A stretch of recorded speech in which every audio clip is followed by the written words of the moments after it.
As I'm sure the majority of you know, this is part 3 of a trilogy.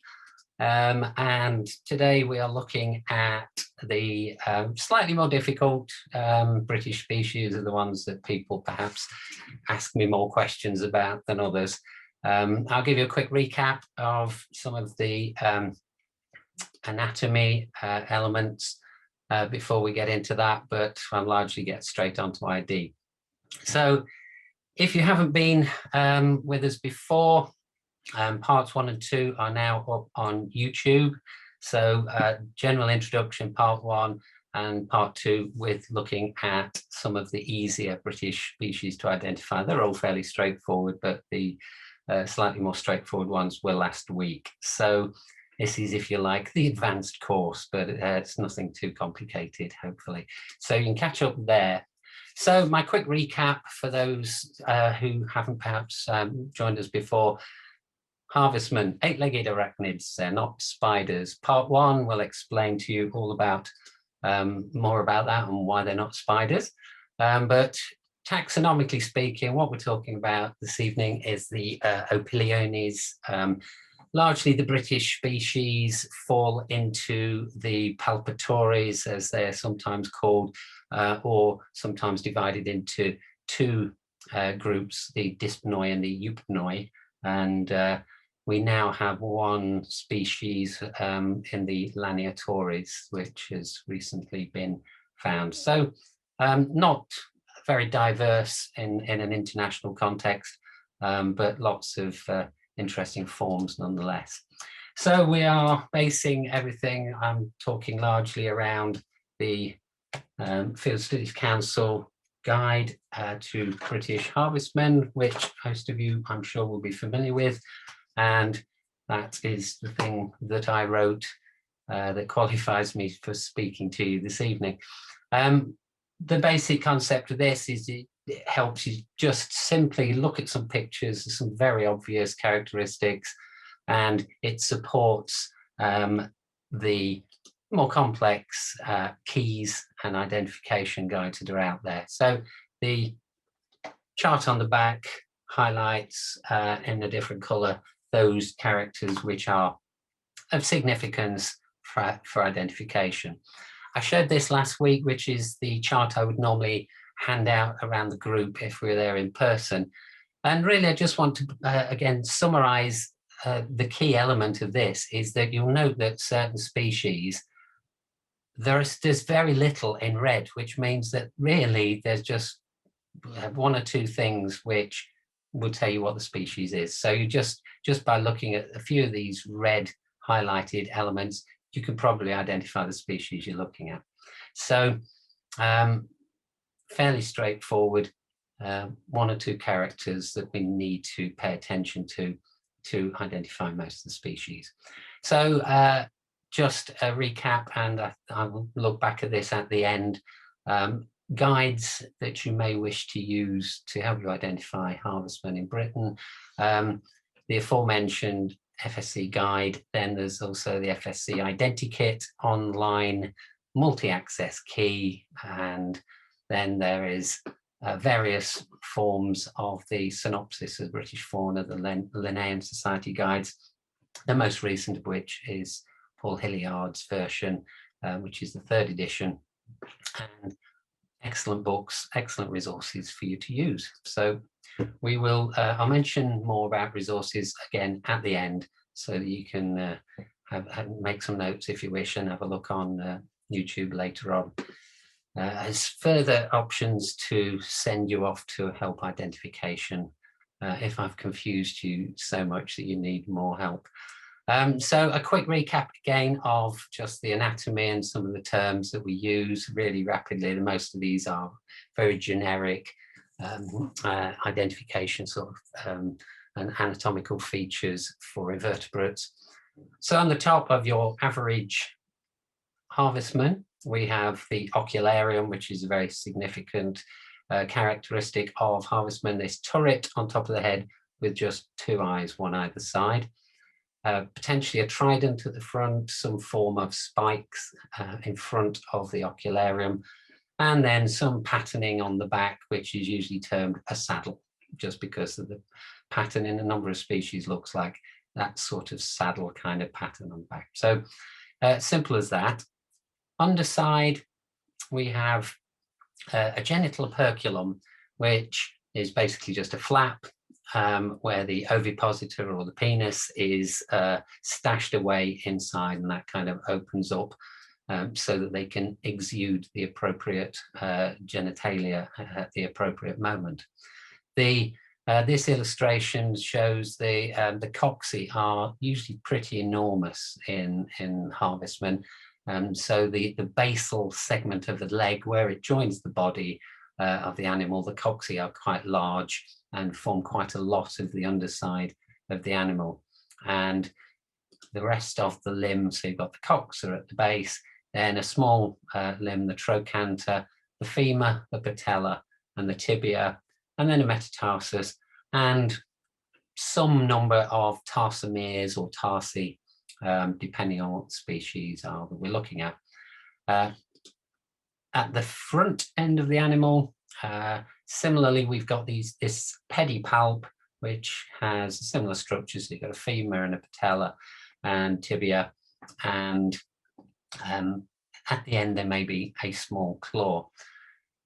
This is a very important characteristic appendage on a Harvestman, and there are all sorts of characters on there that we like to look at to help us identify them. So there might be some of these tubercles or spine-tipped teeth of one sort or another, which are armoring for capturing prey along the femur or potentially on the tibia or tarsi. The patella may have what is termed an apophysis or apophyses in plural, which are just bulges of one sort or another, which are helpful. Maybe also in between there you've got the mouth parts, the chelicerae, and these may also have various points and bumps, and maybe a spur underneath in some species, which is helpful. So that's your general names of the bits and pieces. And as last week, I'll show you these in photographic form. So we've got some pedipalps at the front here, very different forms, but very distinctive, specialized for a host of things with prey capture, feeding, grooming, copulation, manipulating their food. And they have a variety of different, perhaps sticky buds on them or spines, all to help with prey capture or holding on to the female and using in the process of feeding one way or the other. So I mentioned apophyses, these humps and projections that you get on the patella here, and that's on the femur there, and this one's on the patella, just these bulges and extensions of one sort or another, very helpful characters. And I mentioned these sticky things, sometimes referred to as clavate setae or plumose setae, depending on what you're looking at. And sometimes they have both of those. But also mentioned that there is this tiny little character at the tip of the pedipalps, which I'll mention again, but it isn't critical. But if you're working through a key, if you are starting to look at some of the more difficult things and you are working through a key such as Sankey and Savory or Hilliard, one of the first things you might encounter is whether or not the claw at the end of the pedipalp has a comb like this, whether it's smooth or whether there's not one at all. But as I mentioned last week, that's a very tiny little thing. You need a good microscope and good lighting to see that. And the reality is that the things that have teeth on the claw usually got enormously long legs. So you can often, it's almost unnecessary in some cases when you're familiar with that to be having a look at the claw at the end. But for the sake of including it, and because it is taxonomically important in separating out the various families and genera, it is indicated on the bottom of the chart. So this very long-limbed beast, this Laburnum species A, will have a little comb at the end of the claw and the palps, but actually it's got enormous legs and a little tiny body. So it tells you immediately that it's at that end of the chart and it's in that kind of taxonomic range. There is another one which has toothed palpal claws, which is so distinctive, Homolenotus Quadridentatus, with its quadridentate 4 teeth at the back and the 1 spine at the front, that you wouldn't need to worry about those spines on the claws. So, but the chelicerae we mentioned before sometimes has a bulge on the front like that, which is quite helpful character. Sometimes there's a little spur underneath the femur, but a very obvious character, easily found by turning the thing upside down. The trident, again, could be 3 like a trident should be, but equally may be that there's a gap with a couple of spines either side, and they take various forms: big fat 3, little thin 3, 1 longer in the center. So we'll look at some of those specifically today. The trident's quite comes to the fore a little bit today. The ocularium is this bulge on the top, this turret with the 2 eyes, and the body may be flattened, may be bulbous, a variety of different shapes. And the aforementioned saddle could look like a saddle, but it equally could just be a few spots. So that's just a very quick recap of some of the main characteristics. So the leg length and shape, that's another element which we will potentially encounter. Tonight, we move into a slightly deeper area of identification where looking at genitalia can help. I'm not going to go through all the genitalia of all the species, just that when you start having difficulties identifying a lot of invertebrates, I'm sure most of you are aware that it gets to a point where just looking at colour, just looking at size, just looking at spines doesn't quite give you enough information. But you know, many definitions of a species are based on whether they can reproduce successfully and produce viable offspring. And the first and foremost element of that is, can they functionally get together to reproduce? Do the bits actually match and meet up in the appropriate way so that they can reproduce and pass sperm from the male to the female? And to that end, the intromittent organ, the penis in the case of a harvestman, is very specific to fit the very specific female. So we'll look at a little bit in some detail for a couple of species. We'll look a little bit more at the anatomy and details of intromittent organs, a bit of genitalia. So we're starting to get to that slightly more advanced level.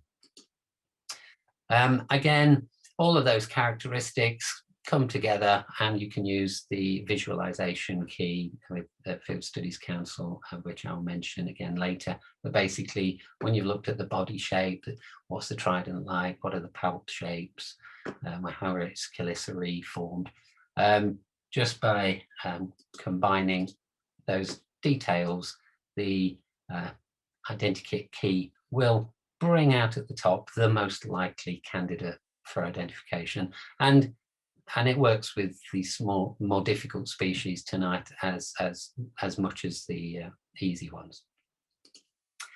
So we're going to start out as we did last week with the little black jobs as opposed to the little brown jobs that birders might refer to. And we started last week looking at Nemestoma Immaculatum, which is the little black, a very small black harvestman with 2 white spots, 2 silvery white spots. Very straightforward to identify. Most people can recognize it. And I don't want to confuse you too much. And if you find a little black harvestman with 2 silvery white spots, it is very likely to be Nemestoma Immaculatum. this evening, one of the things I want to do is not so much just show you how to identify things that we have here, but also want to highlight and flag up some of the things that perhaps we don't have yet. And the small black millipedes, I'm going back a little there, the harvestmen that are small and black, there are a number of species that we don't yet get in Britain, which have not yet been identified as occurring here, which may occur here. So I just want to flag up one or two of those to you. And so these are not necessarily British species yet. So Immaculatum is the obvious one.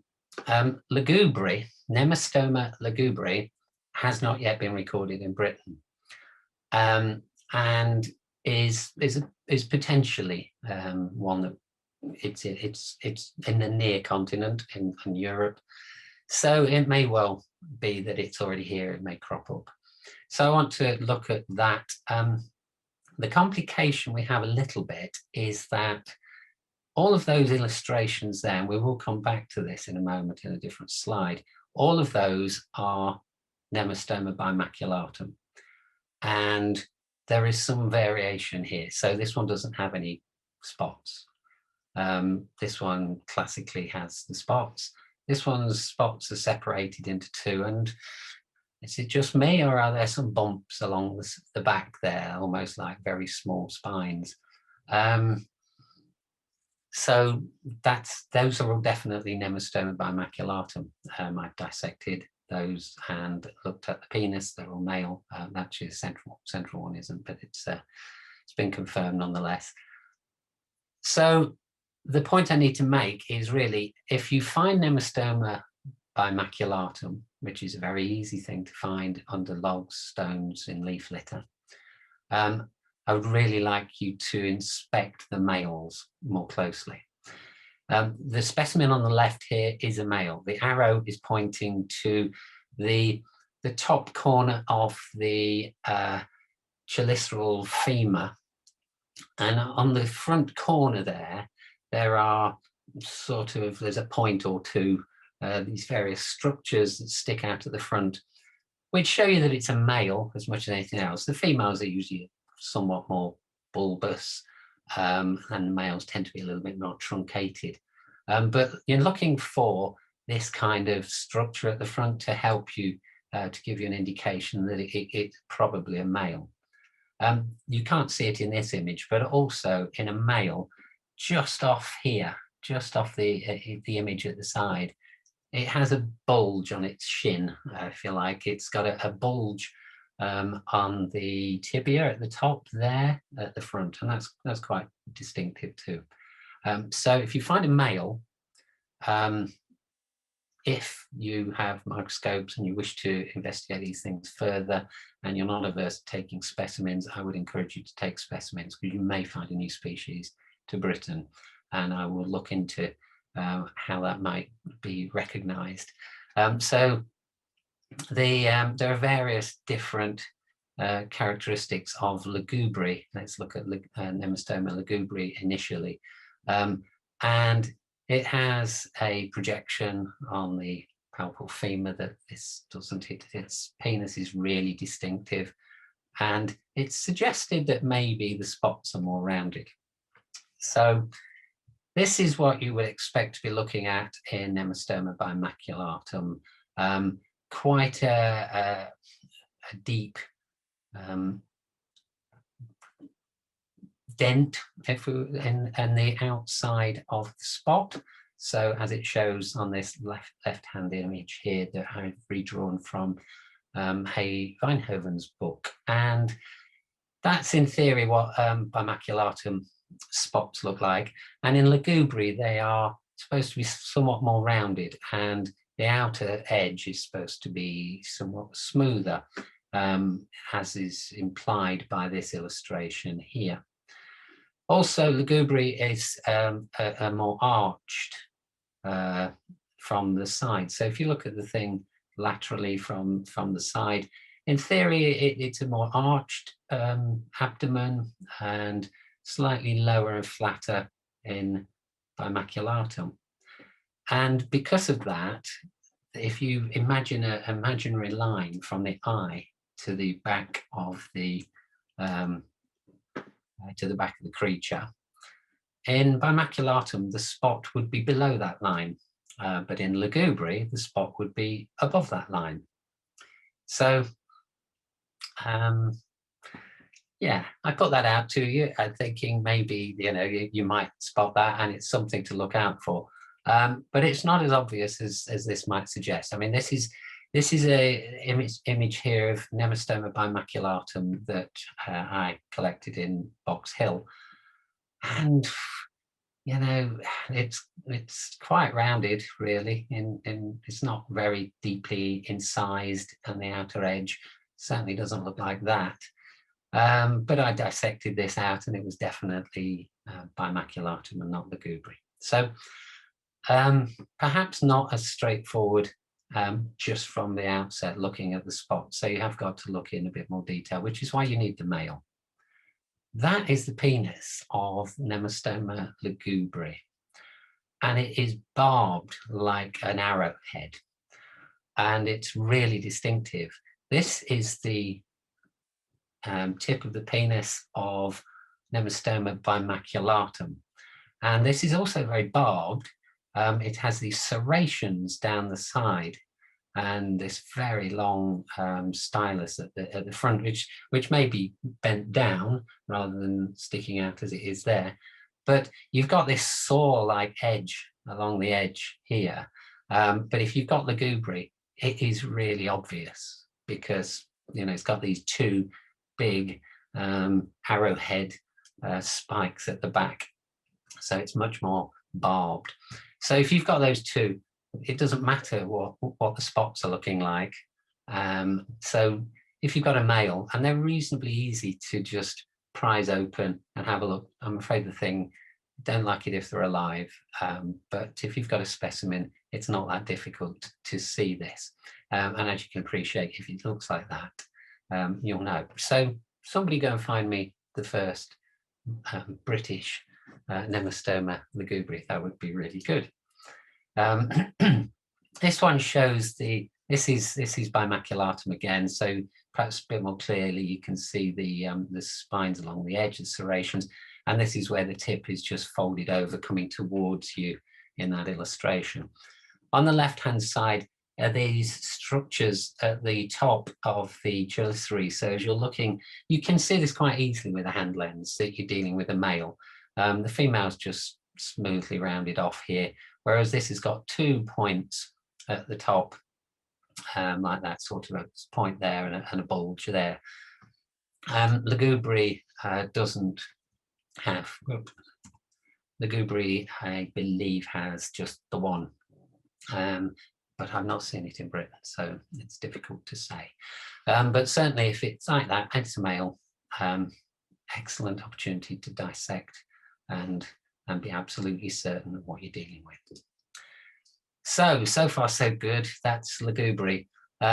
So little black jobs, but there are also a couple of other species I'm going to raise to your attention, which are also not yet recorded in Britain. But you never know what's going to crop up, and it would be really great if people are aware that these things might be out there. Nemostoma Dentium, clearly closely related, but it has no white spots. Its eyes are a little bit wider apart, and there's a tooth on the pedipalp femur of the male, and I'll show you what that might look like in another species in a moment. But there's a tooth on the inside of the femur of the palp. So distinctive, no white spots, you would think would be really helpful. But as the illustration I showed you, this is a thing called Nemostoma Immaculatum unicolor. So it's a variety which doesn't have spots.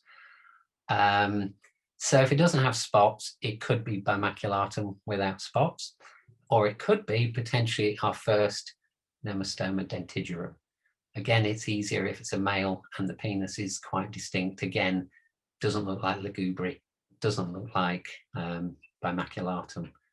So males are very much the thing to be looking for.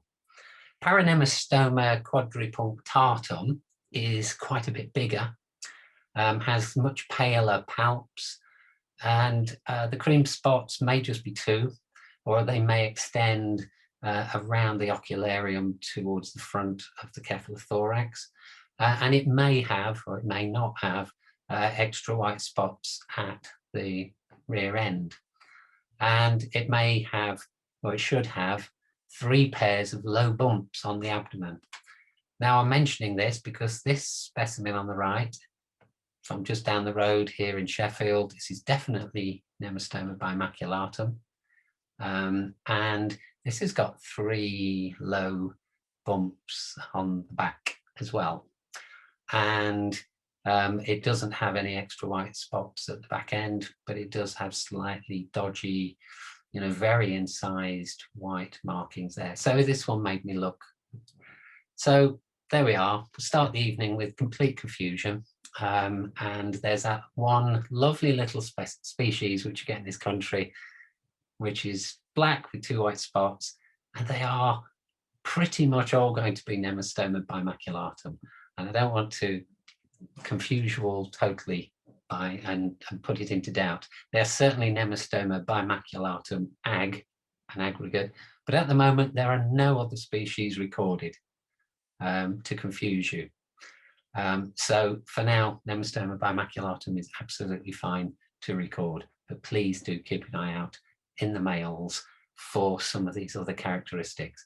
And certainly I can help, and other people in the UK Harvestmen Facebook group will happily help and have a closer look for you if you don't have a microscope and the facility to look. But it would be nice to find a new species. I say nothing else looks like Nemestoma Bimaculatum. Last year, during the first lockdown, Dave Holland did find Hystricostoma Argentia Lumulatum, which was taken as being Nemestoma Bimaculatum initially, as you would, because it's a little, in fact, it's even smaller. It's a very small black Harvestman with these white silvery spots, and you can see the outside is quite incised, there's quite a dent there. So to all intents and purposes, it looks like Bimaculatum, but it has really distinctive, not little low bumps. It's got 10 clear spines along the back, blunt spines nonetheless, but quite clearly a hedgehog-like pattern along the back, and extra crescent moon, silver moon spots at the back. It also has pale palps at the front, and I mentioned earlier that the other species has spines on the inside of the palps, and that's what they look like in Dentigerum. Yes, tooth on the pedipalp of Dentigerum. So quite a different species. I think if you're looking closely enough, you will think that's no way Bimaculatum. So there we go. Just to confuse everything, Bimaculatum, very straightforward thing to identify, but there are other things out there.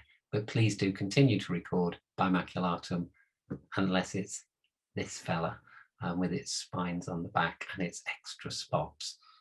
Anything with extra spots or bumps and spines could be any of the aforementioned species, so we'd love to know about it. So there we go. That's set the tone for the evening, hasn't it? Hopefully it won't confuse matters too much. This is just a little bit of extra information, just looking at Argentia Lumulatum, which is a fantastic creature. But I'm mentioning this because I've got a decent picture of the underside, and it's all black in Nemestoma Bimaculatum, rather than this pale with these triangle patterns. But if you're looking at if you need to look at the penis of a male, basically there's a sort of hinge here. And if you can get this genital operculum to fold neatly there, rather than tearing the whole abdomen apart, then that's the best way to do it. It's not always that easy to do. But you can see down here, I've lifted the flap, hinged it there. the flap is sort of out of focus there. And there is the penis just sticking out, and this is it enlarged. And the end of this is almost blunt. So it hasn't got any of these serrations along the edge or the arrowhead kind of mark features that we saw in the other species. So relatively straightforward. And even as you pull open these genital operculums, sometimes the penis kind of extends out as well. And so they're reasonably easy to do a genitalia prep without destroying, without having to clear it in any complicated chemicals. There is another hystricostoma in Europe, which we won't worry with, but the details for separating that can be quite complicated. And the picture at the bottom right is the inside corner of the chelicera. You can see the bit pointing out at the front to show this is a male, so they still have that same character at the front of the femur on the chelicerae.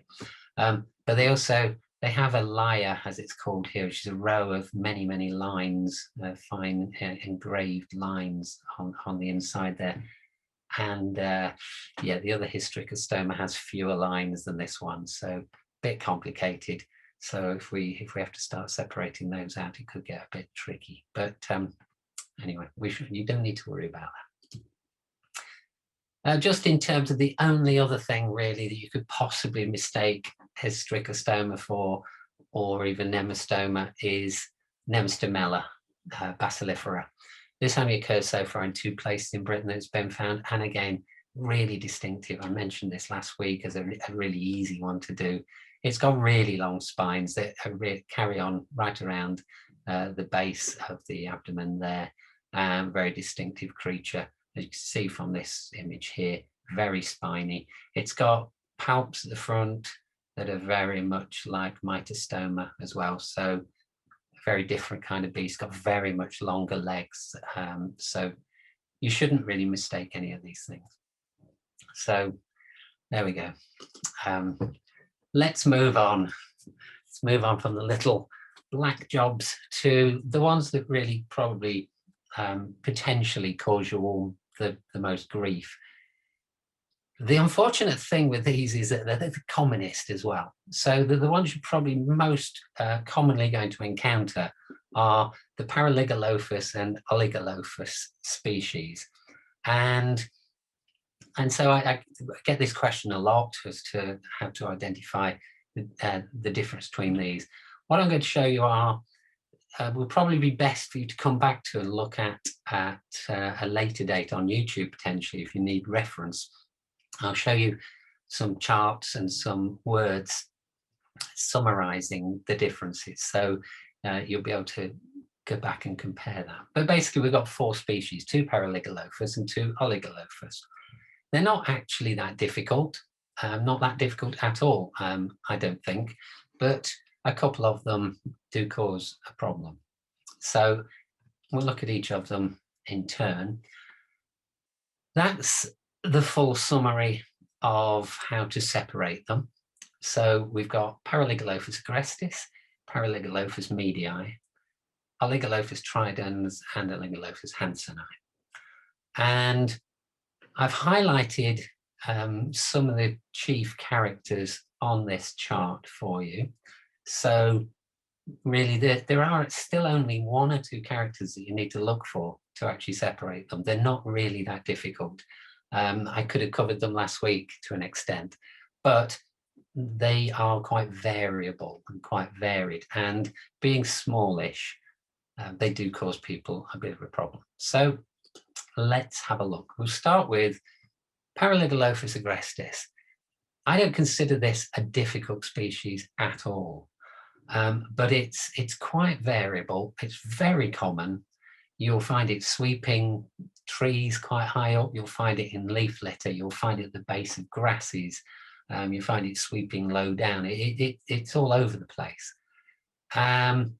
If you have a female, turn it upside down, and it is really, really distinctive. The genital operculum has this notch at the front piece. It's a pattern like that. At the front of the genital operculum it has a slot. And that slot is precisely the right size to fit a Paralegal Aggressis male penis, not surprisingly. And this is the male in the center. And if you find a male, the tip of the genital periculum is slightly dented and sometimes darkened. There's nothing like as I don't know how you describe that really, like claws at the end. And so it's a little dip. Sometimes it's got this dark shading either side, but quite often you can see the long, thin penis of the male right along inside of the abdomen, like that. And it has a particularly long, thin penis. And a research paper quite recently has shown that that fits quite neatly in there. So I guess it means that they can mate without the female particular. I mean, the male doesn't particularly have to open its genital periculum much. And in week 1, we did mention that they're not very good at retaining water and moisture. They really don't like to lose moisture and live in humid atmospheres. So the less that you open your genital periculum, I guess it's another surface from which it could lose moisture. So I guess the female can probably keep her periculum completely closed, and the male can still reproduce. Potentially, I've not seen it in action. That may not be quite true, but certainly she can close that operculum more than your average harvestman can when mating. So that is absolutely diagnostic. And if you turn your creature over, get a hand lens to it, if it's got that pinched genital periculum, it's Paralegal Aggressis. You don't need to worry what it looks like on the top. You don't need to look at any other characters. That's a female P. Aggressis. The male, also fairly distinctive, and you may feel confident that that tells you quite a lot that is Aggressis. But better to look at the top surface in order to have a few more characters to help you with that.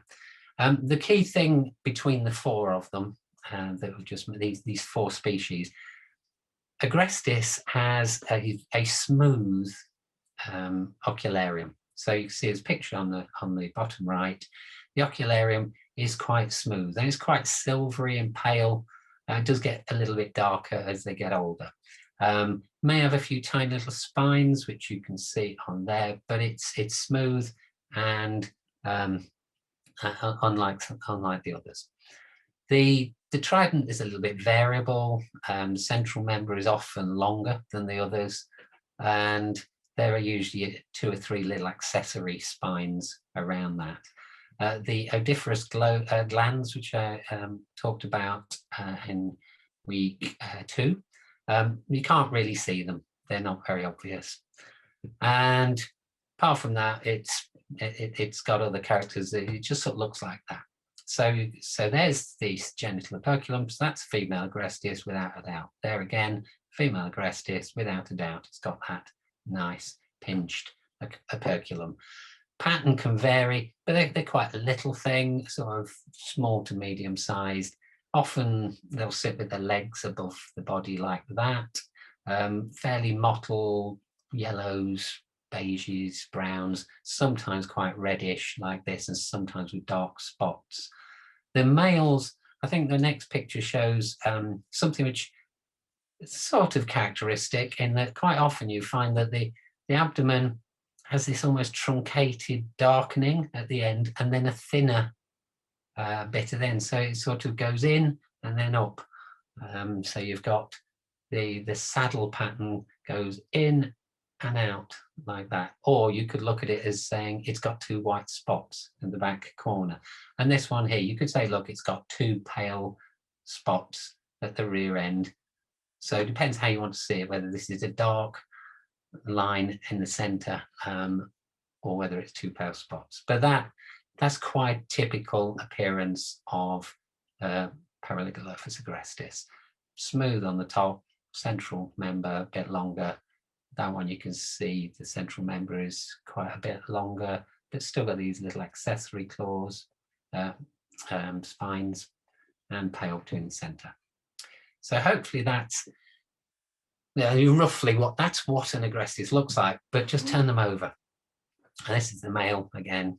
See there's this long penis there, which not diagnostic, but quite helpful.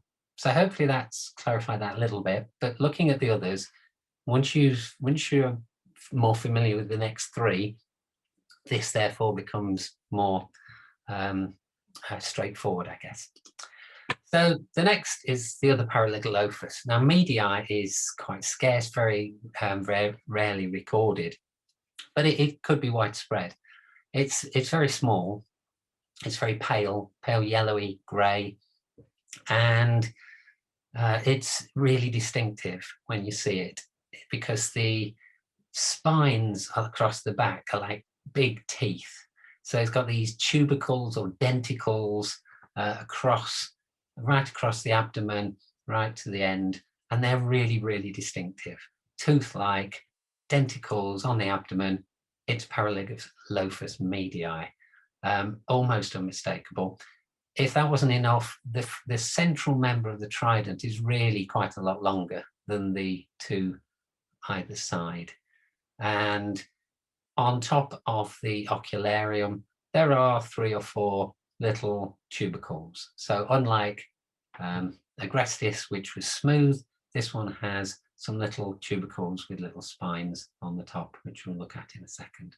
So a number of different characteristics there, but the key thing are these big teeth along the back, this long spine here. There are also quite robust spines at the side of the cephalothorax too.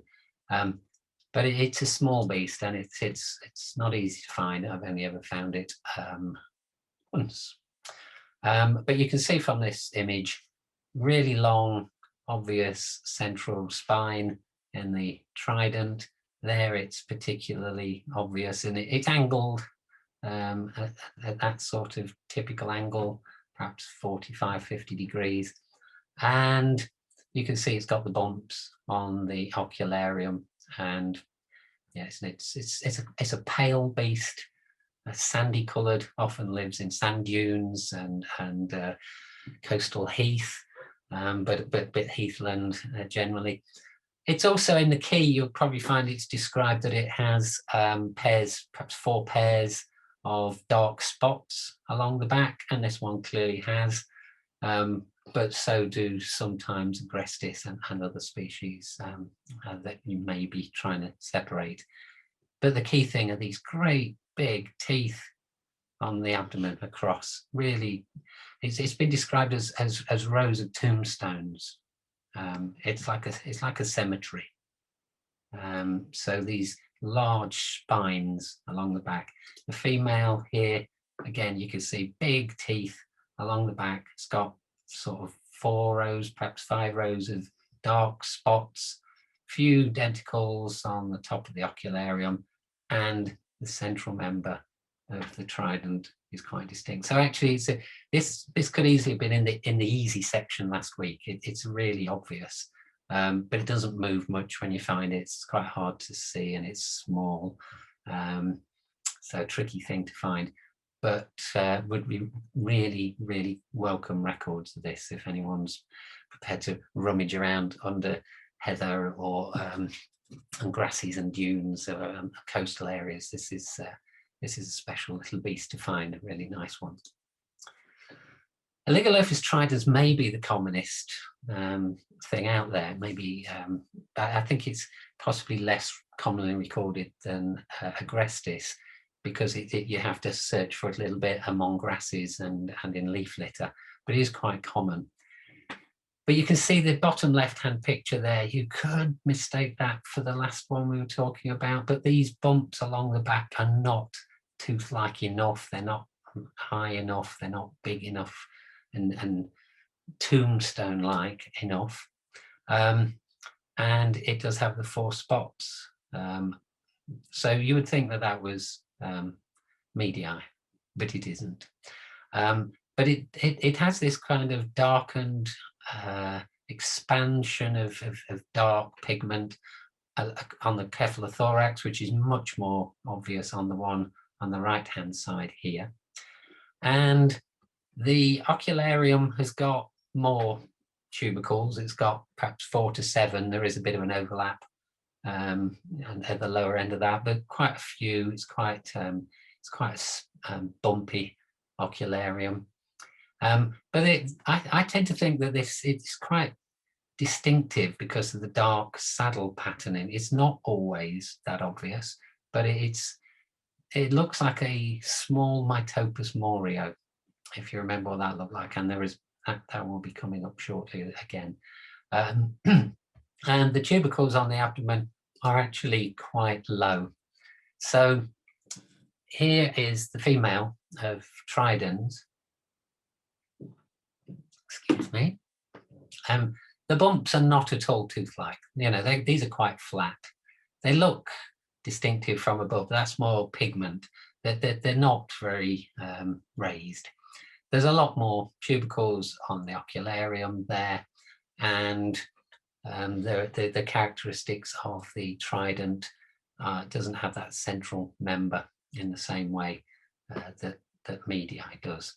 The male is, I should also show on these that this expansion of dark saddle is more on the cephalothorax at the front, very, very much widened at the front of the animal as here, but also carries along slightly parallel-sided, perhaps, as a saddle, dark markings, possibly as dark spots along the back. In the male tends to be a bit pointed at the back end, and still has this expanding dark pattern here, the bumps on the ocularium, the sort of average kind of Trident. But you can see it does have small spines, but these are not like big pale teeth that we saw in medii. These are really little spines coming from a slight pale raised bump in this case, though they are slightly larger behind the ocularium.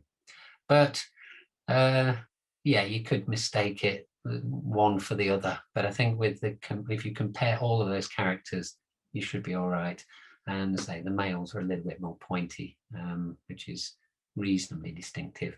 This is where it looks a lot like a Mitopus moreo, but it's a lot smaller. Its legs are possibly a similar sort of proportional length to Mitopus moreo, but really quite a small animal running around in leaf litter. And finally, Hansenii, Oligolophus hansenii.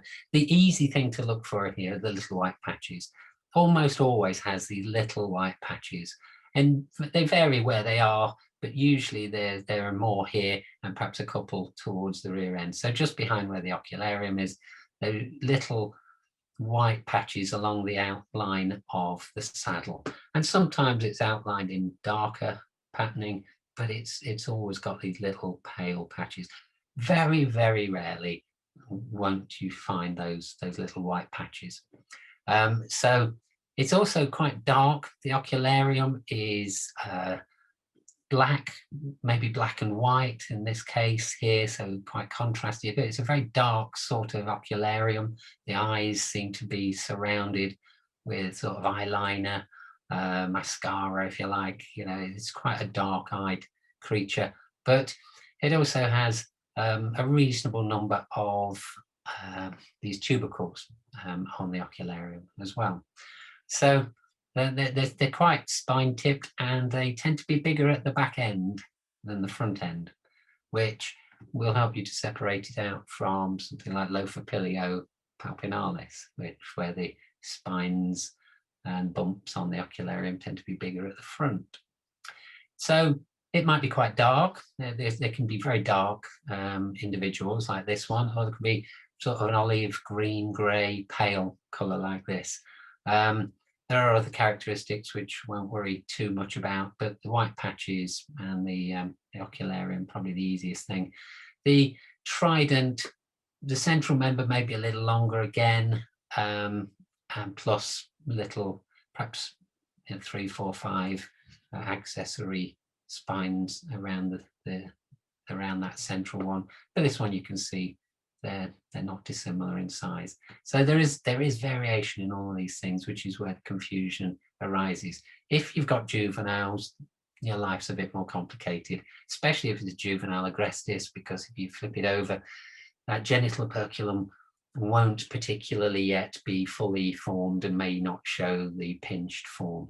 So if you're picking these things up, it's easier if it's slightly later in the season for recording them, so that they're more likely to be adult. So this is Oligolophus hansenis. That's a nice green, olivey coloured one, quite attractive. And you can see it's got quite a few spines over the ocularium there, but little pale, in this case pale green spots, but it's got pale spots. This one is a very dark one and could easily be mistaken for Tridents, but it has got some pale spots, a very dark ocularium, and again all of the characters match up. The other thing which I'm not showing you in these slides is hanseni. If you've got a male, the penis is very distinctive. I think in the pictures I was showing at the beginning when we were looking, there was a whole slide full of penises there. It's got a dark markings down the shoulder of the penis, which is very distinctive. So hanseni, if you've got a male, it's not a problem. But again, if it's got these little white patches and all other characters are matching up, not a problem. So hopefully, by comparing on that chart and looking at those comparisons of characters I've just shown you, you should be able to separate those 4 notoriously awkward species, but they're not that difficult. They're really not at all difficult. If you've got a nice characteristic one that has all the right characters, it's a nice adult, and it's showing the characters as they should, there's not really much of a problem. It's when you perhaps find one which is somewhere in between a little bit, and you don't have the luxury of comparing them side by side as you do here. But refer back to this, and hopefully this will help you to identify them. This is another hanseni image, which this one's just, I haven't just told you how easy they all are. This is hanseni, but it's a really dark one, and really unhelpfully actually looks like a really small Nelema gothica. It's just got a single sort of murky brown pattern on the back. There are signs of these white markings. It's got a very dark ocularium. The Trident fulfills what it should, but it's male, so the penis will be distinctive. This one again, white markings, and there's some little white markings there. But you can see, in this case, the Trident is 5 spines effectively along the front, but the central one's a bit bigger. Still got the little white patches. So reasonably varied, but you should be able to do it. I believe in you. I'm sure you can all identify these from now on. So this could easily have been in last week. Licinius amphibiatus. It just goes quite well after looking at those last 4. It's a little bit larger, but it's different in a number of ways, and I don't want to linger on this a great deal. The Trident is really distinctive. It has a nice, it has 3 very equal lengthed Trident spines, which are quite upright, and they're often described as being like a garden fork. So it's got this garden fork Trident, a classic Trident at the front, and that's very distinctive. Also, if you've got a male like this, the saddle is usually a really, really dark, parallel-sided, very truncated. So you've got this oblong of dark pigment along the back. And they can be quite pretty. They're quite pale, yellows and reds and pinks, and quite spotty. Quite an attractive little beast. Has a lot of spines underneath the femur of the pedipalp, which you won't find to this extent in the previous species. It's also got apophyses that you can look for on the pedipalps. So it looks like, to an extent, looks a little bit like Oligolophus tridens, because this dark pattern expanding at the front, similar sort of tones, but actually the trident's quite different with these equal length members of the trident. The spines on the Ocularium are much more bold than they are on tridents, and this dark pattern on the back is quite distinctive. But it could throw you. But you know, combination of various things and the spines, as you key through, this one becomes quite distinctive. Yeah, so not much more to say about Licinius. I didn't see it terribly often. It's got slightly longer legs than the other previous two species as well. So Mytopus moreo, last week we looked at the males, and I said this week we would look at the females because they are a bit trickier. So Mytopus moreo, I've just used the sort of a sub-specific name for now, I'll explain in a moment. There is a subspecies which, well, a variety which looks similar, but very variable. You can see from this a number of different color tones, different patterns. This could easily be Rylina triangularis down here, but Mytopus moreo. And the females, the male is the one with the hourglass pattern on its back, very distinctive in the male, pinched pale pattern at the side, giving it this sort of classic Harvestmen saddle pattern. So the males are very straightforward, but the females cause a bit of an issue. But we'll just look at this is Mytopus moreo. The variety Ericaeus is a classic Ericaeus, photographed by Peter Nicholson, and it has a paler stripe down the back. The sides and the underside are similar pale coloration, and then you get this very dark saddle with a pale outer edge. But it's not really considered to be a subspecies or a consistent variety necessarily. These are ones from Derbyshire where Ericaeus isn't really known to be recorded. So these are probably just very dark Mytopus moreo males.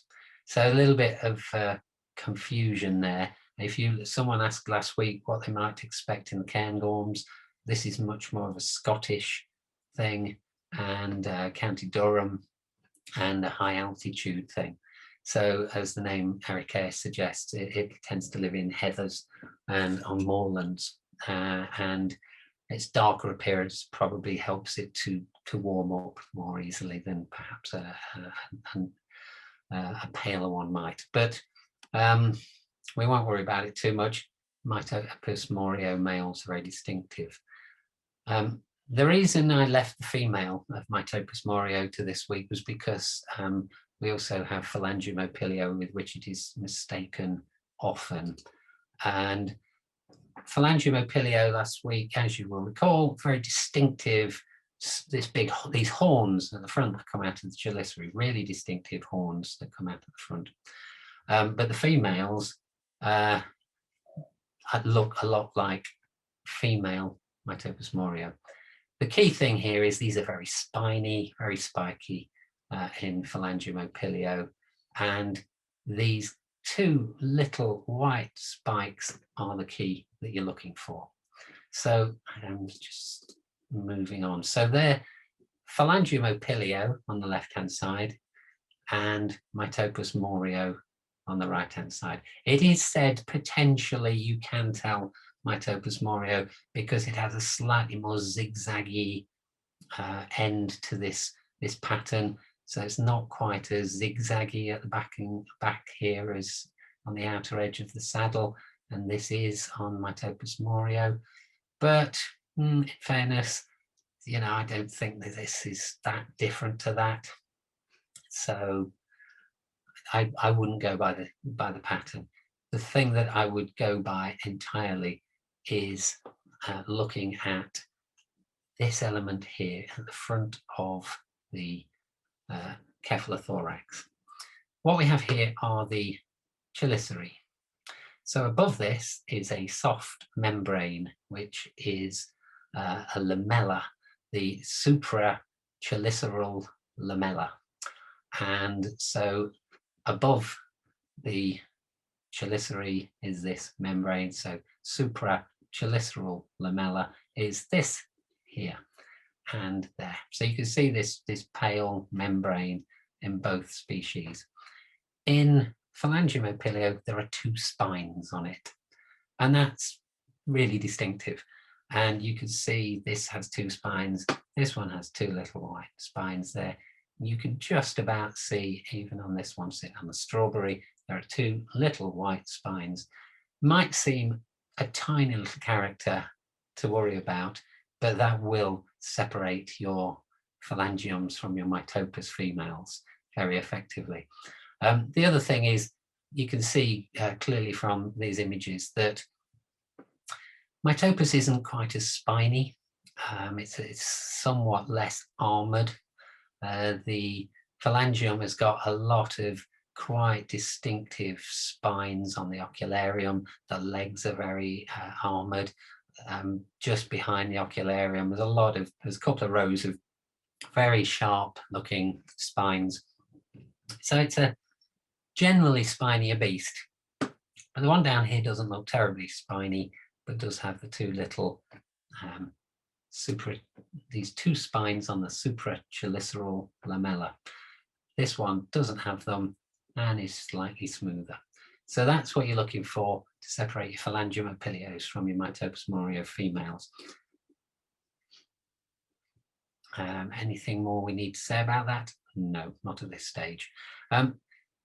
If you've got a Mitopus morio, there is also a spine underneath the femur of the chelicera.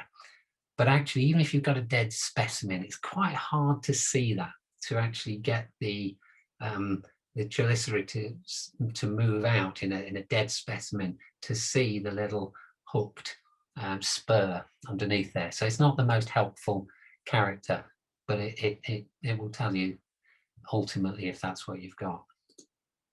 So let's look at Dicranopalpus ramosus. Whenever I used to do a course, it was like, what do people know about Harvestmen? Well, everyone used to say, well, we know the one with the tuning forks at the front. Well, sadly, as I'm sure most of you know, Dicranopalpus is now 3 species. There are 3 species in Britain. Very distinctive, has this extended apophysis on the patella of the palps at the front. So many things about this that were distinctive. They sit with their legs extended out at the side. Really distinctive creature. Everyone could identify Dicranopalpus ramosus. Unfortunately, all of those records where people didn't take a specimen are now thrown into doubt, because there are 2 very, very similar Dicranopalpus species which have the same type of shape to the apophysis at the front of the pedipalps, and also this posture of sticking their legs out to the side. But it's a very distinctive genus at the very least. You can see this photograph from the front. You can see where the male, in this case, these apophyses come down quite clearly, and they are actually used to tuck behind the legs of the female when they're mating. So they're quite useful in mating. I mentioned this last week, and these are not covered in a great many of the sticky setae that the female has on her palps. So this is the female, this is the characteristic posture. So if you see a Harvestman with tuning forks sticking out at the front and the legs sticking out in direct 4 on each side like that, it's Dicranopalpus ramosus or Dicranopalpus Chordatus, which we'll look at in a second. But they, as you can see, you know, it's got these palpal extensions are very, very distinctive, nice bulgy eyes. And the female also has this raised back end. So the tip of the abdomen in these two species is quite bulge at the top. Quite a pretty thing, quite varied in its colour. Sometimes they're quite dark with a dark line down the centre. There are some strange looking variations on a theme and the colour patterns, but still very distinctive, these palps. So the three species, one of them is very straightforward, which we'll leave till the end, which is Dicranopalpus larvatus, which is really quite different to the first two. So Chordatus and Ramosus are the ones that are going to cause you some issues. And this excellent paper by Carlos Prieto and Hay Wijnhoven came out in 2015 and pointed out finally to us that Chordatus is a genuine species as separate from Ramosus. And these Hay has kindly allowed me to share these images from his paper with you tonight. Thank you very much, Hay. And this shows it in what looks like a really obvious way. Sadly, it's not quite as obvious as this in reality, because you don't always have the comparison at that point in time. You've perhaps got a population of one population and they're all very, very similar, so you can't compare extremes in the same way. But let's look at the extremes here, which show it quite nicely and hold true generally for Chordatus as against Ramosus. So, excuse me. Chordatus is slightly smaller, somewhat more delicate than Ramosus. So this is Ramosus on the left-hand side, all of these images, and on the right-hand side, Chordatus. So it's more delicate, it's paler, a shinier, almost silvery appearance is somewhat more typical of Chordatus. It is said that, and who am I to argue, that the female Chordatus, if viewed from the side, as here, has a much more pot-bellied, sort of lower slung abdomen than the equivalent in Ramosus. And that potentially, depending on the angle you're looking at and whether she's gravid, whether she's just eaten, that may be difficult to determine, but it holds true generally. There are some slight differences in the apophysis, which I'll look at in a second, and they do vary in the way the palps are forked.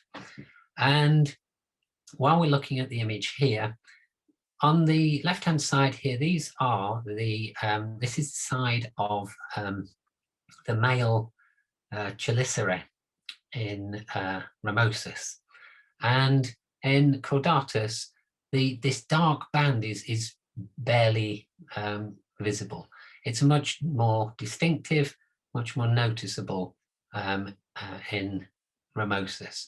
So that's helpful if you can see the sides of the chelicerae, but may not be always consistent, and again you may question whether it's dark or light, but it's a bit is it or isn't it sometimes, but generally if you find a smallish pale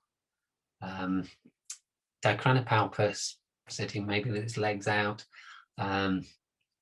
quite clearly got these forked pedipalps at the front, consider it maybe Chordatus. And with a male Ramosus, there's often a sort of a Zorro marking, as it's called, sort of a mask across its ocularium. That's relatively common in Ramosus, but it's not always there. and I have seen a Chordatus with a fairly dark Zorro mask. So the Zorro mask isn't absolutely foolproof either. So what do? We need males again. So size, yeah, these just pointing out those characters again to you. So looking at the pedipalps, there is some variation, and it's quite difficult to recognize what this is, again, because they're quite relative. But if you look here, the smaller of the two side by side here, the smaller one is Chordatus. So this is Chordatus, this is Ramosus. This is Ramosus, this is Chordatus. So they're a little bit smaller in general terms. Obviously, an immature Ramosus will have smaller features. So if you've got an adult and you're looking at this particular feature, it's not, again, foolproof and obvious, but if you look at the relative length of this apophysis, this extension from the patella, it is, it's what are we talking? It's over 3/4 of the length of the tibia. If you look on Ramosus, it's barely 3/4. It's perhaps 2/3 of the length of the tibia. That's a bit subtle, but it holds true if you've got a specimen. And with the females, perhaps not quite as obvious, but certainly with the male, that's something to look out for. Further to that, if you're looking at the palps, and this point on the palp, particularly on a female, so the end of the tibia on the palp, there's a little bit more of an apophysis, and this is apparently reasonably consistent. On Ramosus, it's barely there. There's barely any kind of extension at the end of this point here. So you can see this little bulge on here. That's representing the fact that there isn't much of one there. So there's this slight apophysis on Chordatus and nothing at all on Ramosus.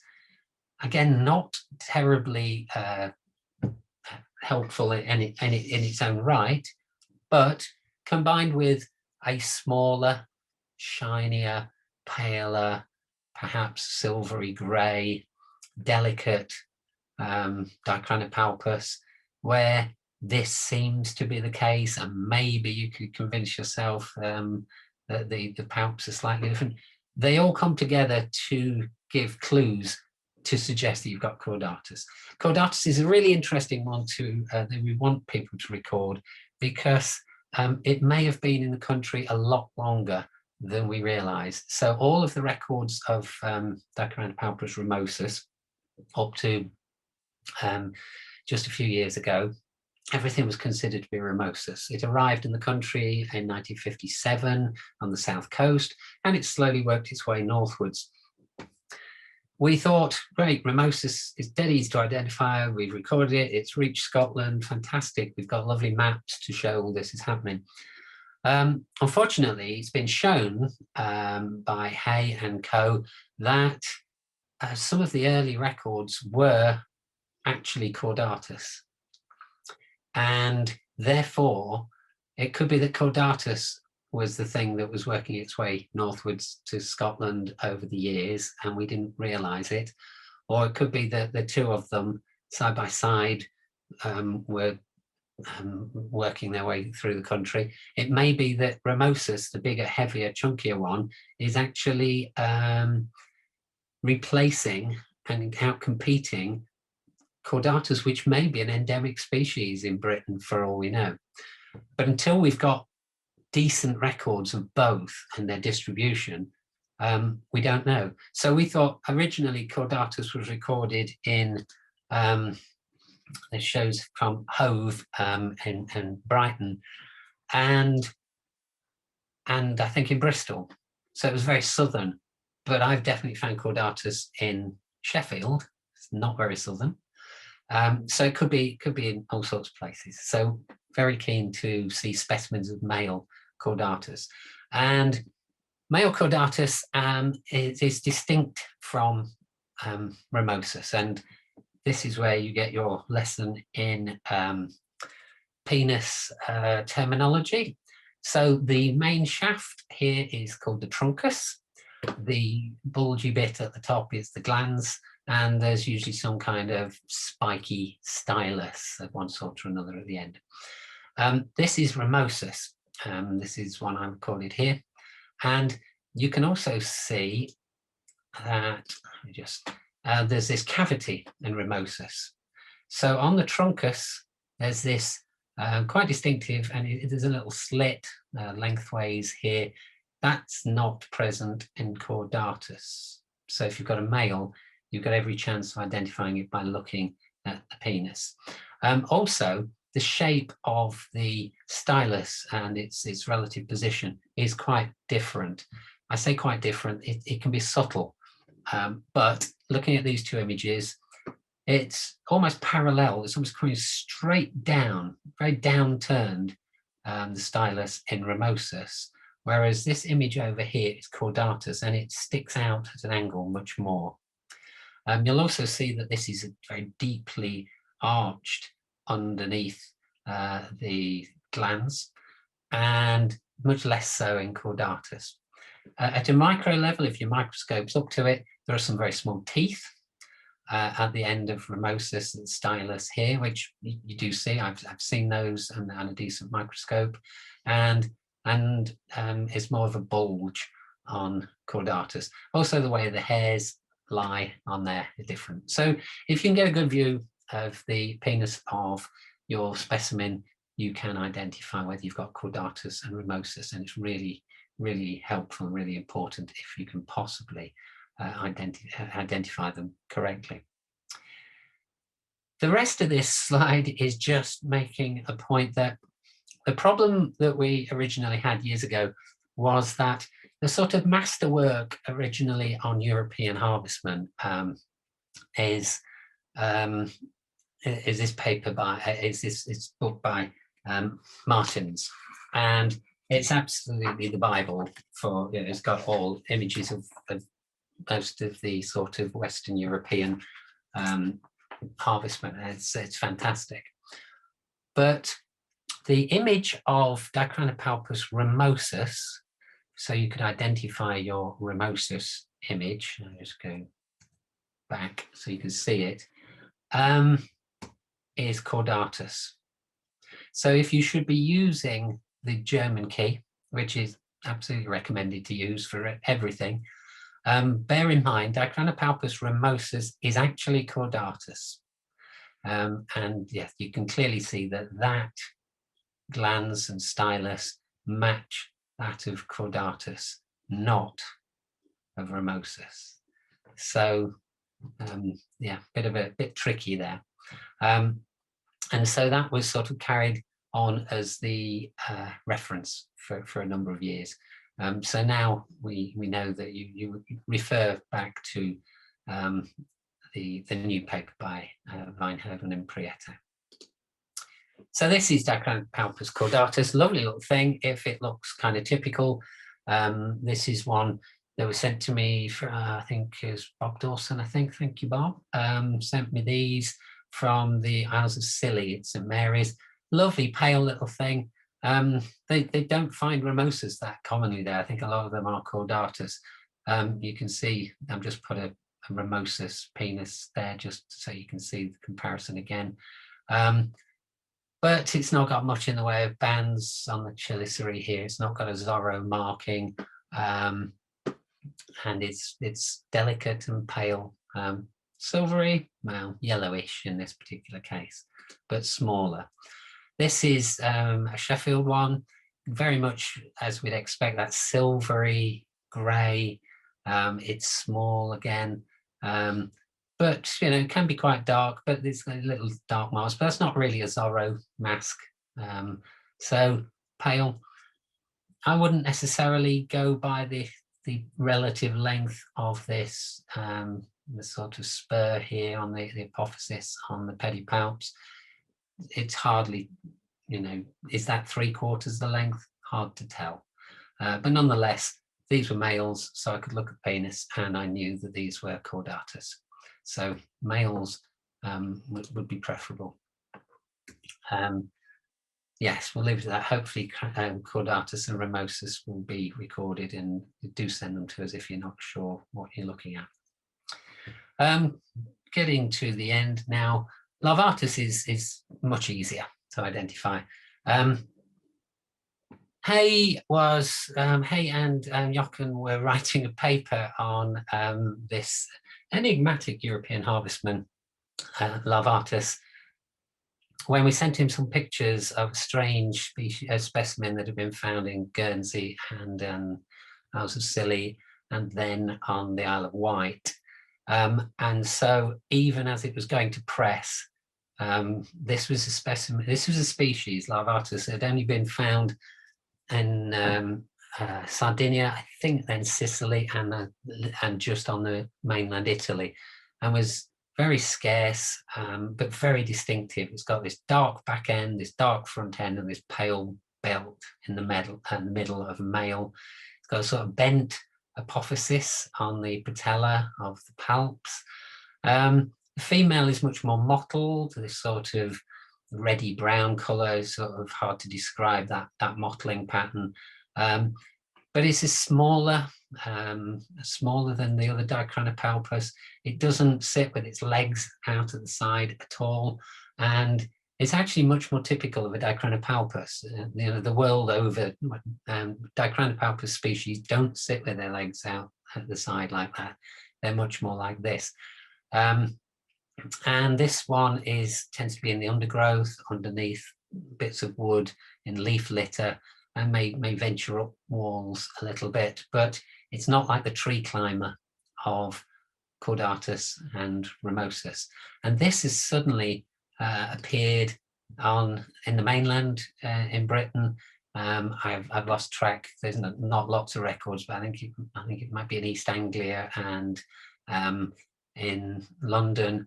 And I think it's leapfrogged me I've not seen it in Sheffield, but I think it's in Yorkshire further north. I think it was in Leeds or York, I think York. So it could be anywhere. And it's very much a winter thing. This is something which has been cropping up in February and March. So if you're looking for harvestmen in February, March, and potentially still now, it's very distinctive because it's still got the tuning fork, this extra apophysis, but really distinctive with this male with this sort of dark front end and back end, and this pale centre, and this mottled female. So it's quite a distinctive thing. There's the male. You can see it's got the apophysis is quite short, and from the side it's slightly curved upwards, certainly in this male. Again, if you've got a male, very significantly, the penis is very different to the others.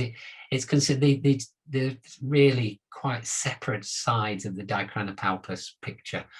Quite likely that there are two tribes there, and potentially different genera may emerge eventually.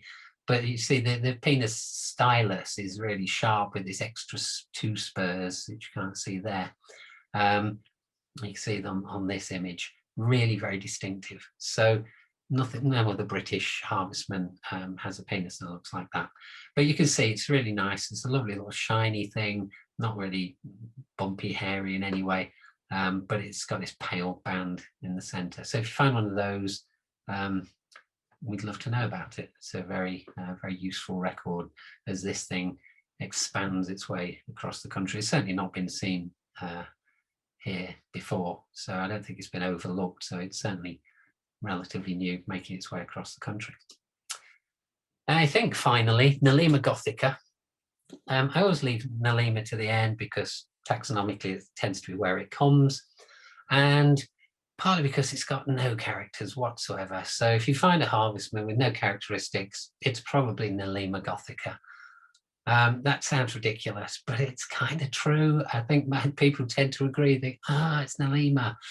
There's nothing to look for, but there are some characters that you can look for. We were discussing last week whether immature Nelema, I think most immature Nelemas tend to have these white knees. So the end of each of the sort of femur and tibia are pale. So it looks like it's white kneed. I'm not sure what Laebunum immatures look like. I think they may also have that to an extent, but certainly in Nelema. It's also, I tend to find, I don't know, in July, something like that, these things will be trotting around slightly immature. It will live quite late on into the end of the year. As you'll see in my next image, I've got one on snow. But what characters set it apart? Well, the pattern is indistinct, hard to describe. Perhaps it's yellowish brown with darker brown markings, or it's a darker brown thing with yellowy spots, depending on who you read. The ocularium is generally smooth, generally has very little feature.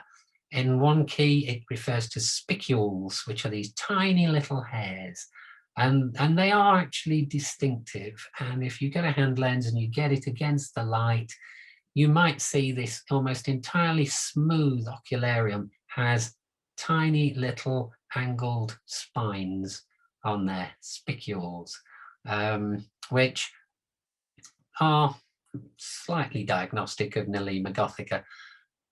Probably the most helpful thing I would say, if in doubt, in this indistinct little creature, is it does have a little orange dot on the coccyx.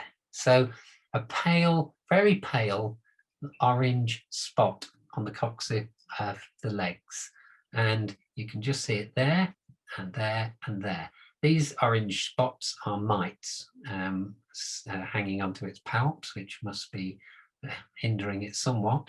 But the little single orange dot, if you remember the Opilio paratinus and Opilio saxatilis last week, they had very dark marks underneath the coccyx, very dark patches. These have just got a little orange spot.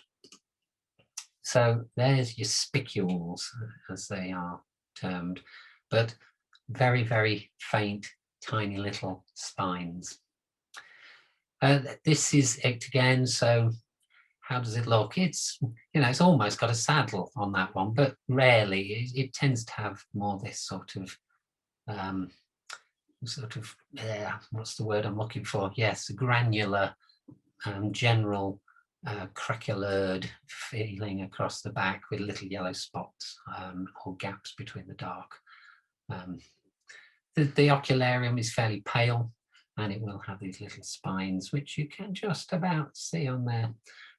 But it will have a little orange spot. It's got very long legs, and it's a strange thing.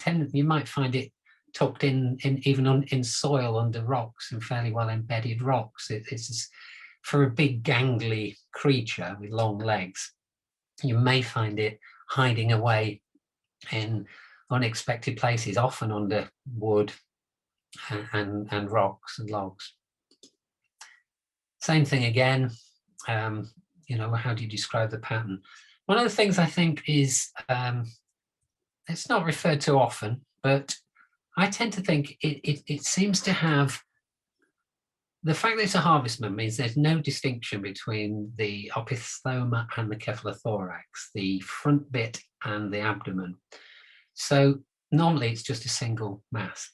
In Nelema, I do tend to find that you've got this fold quite often between the two. So it almost looks as though it's got a junction between the abdomen and the cephalothorax.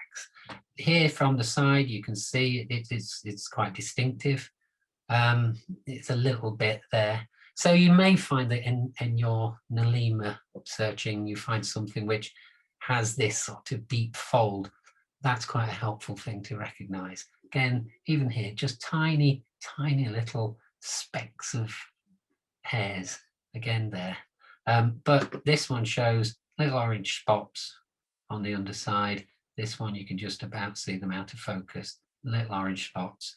Quite a granular appearance. Really, it's a matter of look at these images and think, okay, get a kind of hunting image. That's what Nelema gotica looks like. But if in doubt, check out the Ocularium, look for the orange spots underneath, and it's quite long-limbed. So it looks like a laburnum. They're very closely related. It's quite difficult to separate taxonomically the Nelemas and the laburnums. Finally, and this is finally, last week I've talked about aggregations and laburnum species A and having these large masses of 40 or 50 specimens looking a little bit like horsehair, perhaps with all the legs. In writing to Hay Wijnhoven this week to ask permission about those images, he took pity on me and did basically, not using these words, but did point out how pathetic my pictures of aggregations were. And it's very kindly sent me a picture of a proper aggregation of Harvestmen. This is from Portugal. He's doing a lot of work on laburnum species in order to try and put a name to laburnum species A. This is apparently just half of the of what was present at this point. I think he estimates about 40,000 of them in this site. So if you want an aggregation of laburnum species, clearly, go and look in Portugal, and that's what my image should have looked like. So thank you for that, Hay. That's what we'll keep an eye out for in Barnsley and Sheffield as our laburnum species A breeds and eats everything else in sight. But thought you might like to see that one, folks. So there's my last, effectively my last slide. That is all the British species. So that's a summary of everything we've done over the last couple of weeks. And hopefully you'll see that they are all really very distinctly different. The little things that we were looking at today, those 4 across there, they're still quite distinctive. Last week things were bright orange, things that got crowns on their heads, things with black or white rings around their eyes, gigantic orange things with long limbs, flattened bodies with hoods over. Nice variety of species. I could almost leave. Go online. I'm not putting the answers up, but you can go online and test yourself if you want when this is on YouTube and see if you can recognize what each of those are. There's a couple of male and females in there just to fill in the space, but that's at least one of every British species. So hopefully you can do all 33 now without a problem, so you can send me all your records. So just as a recap on resources, probably a thing to do, the next stage I would think is get into the Facebook UK Harvestmen group. That's the easiest place to contact me, ask questions, and all the other folks that know a lot about Harvestmen, can give you tips and help you with your identifications. More information about them all on the British Arachnological Society pages, and such as that, with all sorts of details and the maps of where things have got to currently, or as up to date as can be expected. And if you're using the identikit, try and bear in mind, try and remember what we've learnt on this. Pick out the most obvious characteristics. Is it black with 2 pale spots? Rather than worrying about all those other characters, that will pick out some pictures. Then you've got the maps, then you've got a bit more detailed information. So it's out there. My Flickr page for a few more pictures if you need them. And if you want to go beyond that and look at some of the European species, these are some references for you. Yes, was it Bill? Someone earlier asked about this. This link may not work to get you to the Omni paper project. It's the Brazilian Museum website, and so if you go to the Museu Nacional Brazil, that will probably lead you to it ultimately. Probably easiest is to search Omnipaper and Opiliones. And that will give you loads of information to take it forward into an international context. But it's a good place to find papers. Also, the Fandom Wiki has got a lot of nice images, and that's nicely interactive. And that's just basically a wiki page created by the same sort of people that have been doing that, Adriano Curry and the Omnipaper people. And there's a lot of fantastic species around the world if you just want to get into them. So record them when I record. Your records will get to BAS and others, and that's the easiest place to send them. And yeah, my usual end slide. That's it. 3 weeks of fun. What will we do next week? Who knows? Perhaps have a break, eh? That's me. Thank you. Brilliant. Absolutely brilliant. Thank you so much, Paul. I mean, what a series. I think this is going to be a standard reference for years to come, actually, this YouTube series on Harvestmen. And I mean, you haven't just covered every British species there, because you've obviously gone into the differences within the sexes, but also covered a number of species that may not have arrived in the UK, or may already be here and just haven't been recognized yet. So the amount of detail in there is just incredible. And covering all the other aspects to recording and ecology too within the series has just been an absolute treat. And it's just great that we've had you for these weeks. Thank you. And I'm sure everybody appreciates it. Shall we do the French fauna next week? Why not?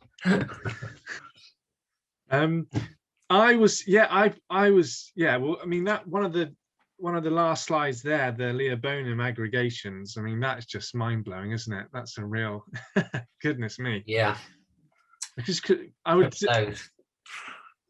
Yeah, I just wonder what happens when you sort of disturb them. It's a bit horrendous, wouldn't it? I mean, it'd be terrifying.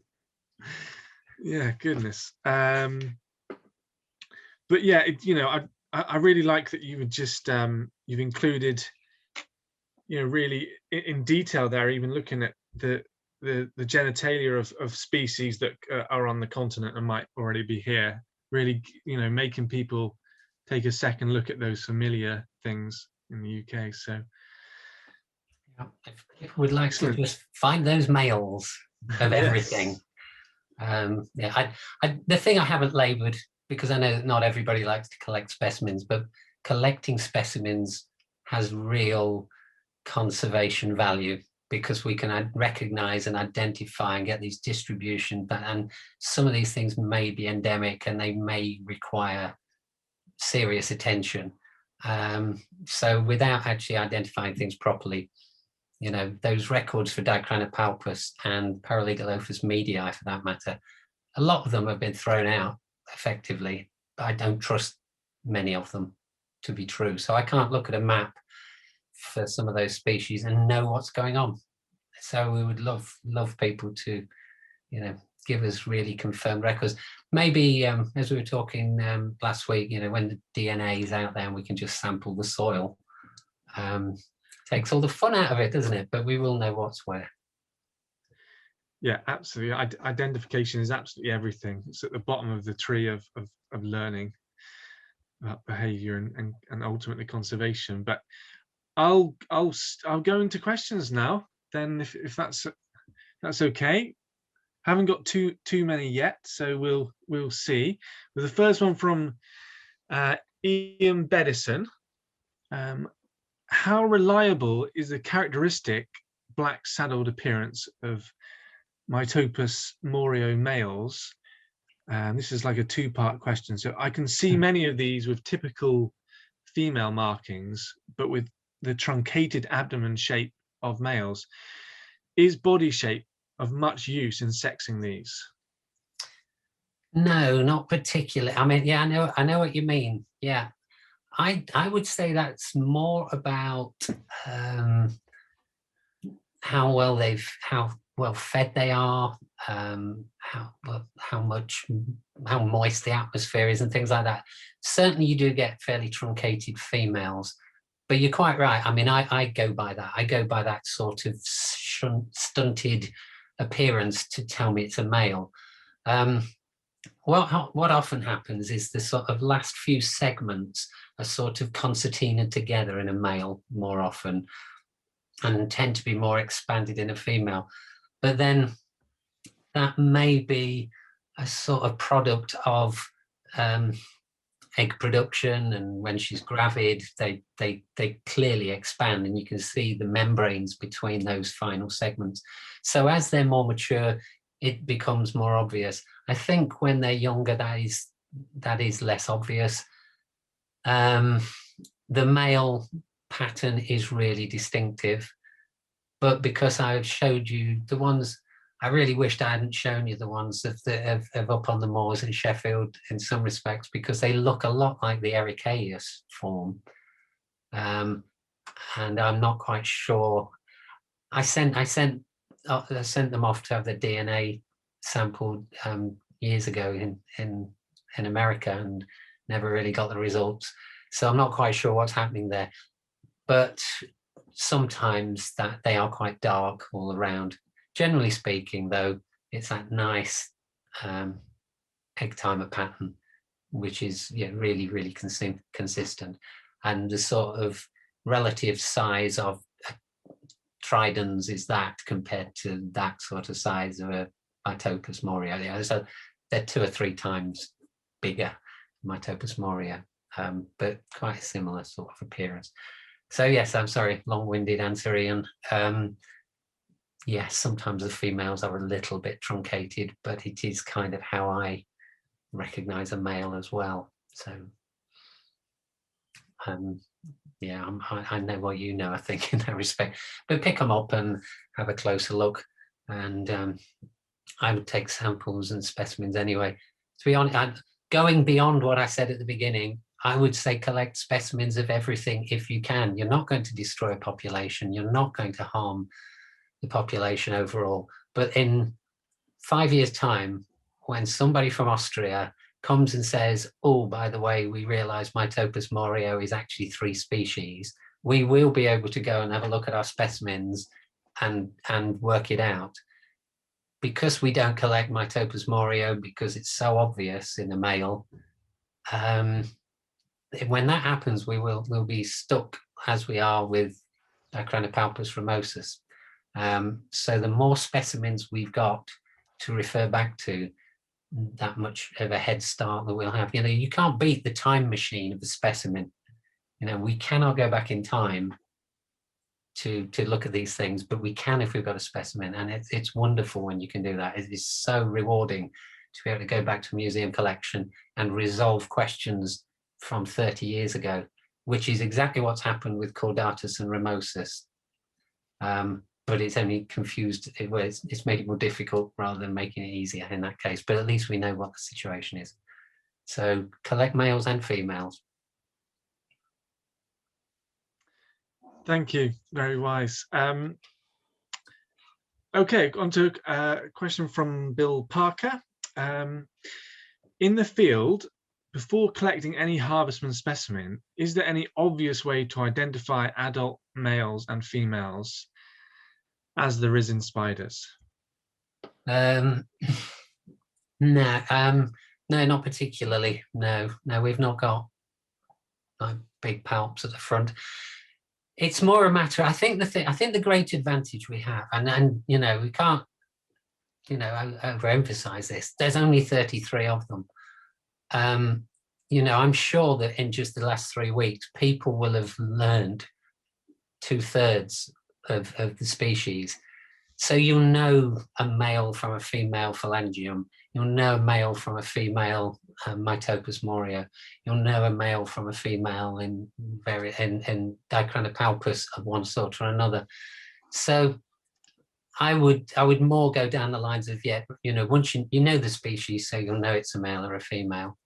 Other than that, going back to what Ian was asking, really, and I think, the males are generally slightly more truncated. The abdomen tends to drop away more quickly. You tend to see the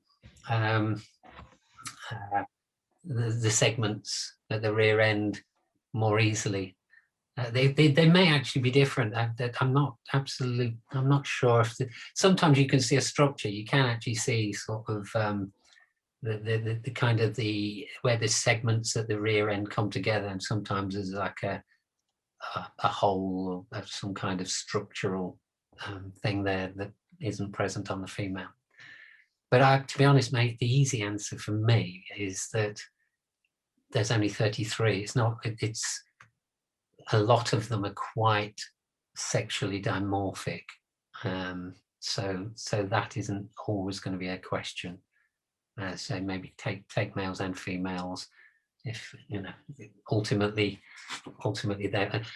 When DNA, certainly the DNA has been assessed for the majority of the species, or it's slightly stalled at the moment, but it does mean that we will be able to do females and immatures before long anyway. If we've got a sample. So if we actually have a leg may well be sufficient for us to be able to identify them from a female or an immature, not just males in the future. So yeah, so again, complicated answer to a fairly straightforward question, but yeah, no, don't mean to be too awkward saying just learn all 33, but actually I suspect you will know 25 of them by now anyway.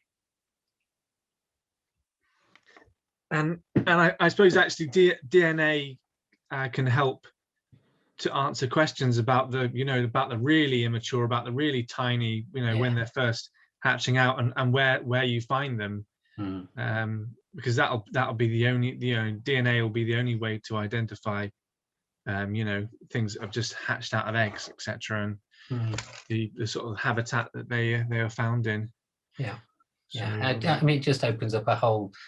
Yeah, and we tend to think, those of us who do morphological identification, where our days are numbered, but actually the DNA opens up all new fields to us if we can start recognizing, start collecting immatures and start looking at life histories, and so it's quite interesting, really. Absolutely. Okay, was there any questions that anyone would like to speak and ask Paul?